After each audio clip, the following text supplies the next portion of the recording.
So we're here at TMC. I know that there's a lot of fleets that come to this show. This is one of the big shows of the year. And I wanted to take a little bit of time to get to know you, get to know your company.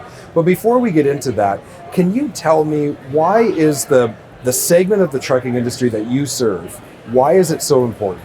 So Jamie, we're a climate innovator, and 15% of the world's greenhouse gases come from heating and cooling buildings, Okay. and another 10% come from food waste.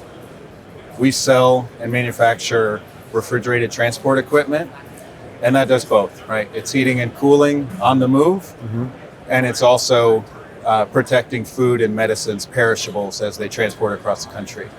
You know, for all of us that work in the trucking industry, I think we understand how integral the trucking industry is. But during COVID, I think the world got a reminder of why the trucking industry is so important. We saw those supply chain issues. It had a massive impact on everyone.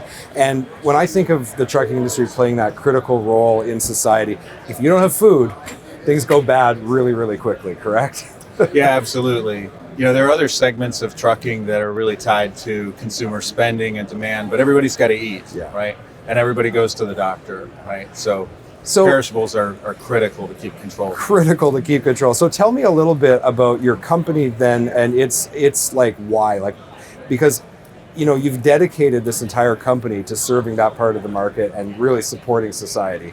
That's a big thing to really attach yourself to, and to be committed to doing, you know, real excellence in that area. So just tell me a little bit of it. You were mentioning that before, that your company has an interesting why. Yeah, thank you. So our purpose is to challenge what's possible and to innovate for a sustainable world.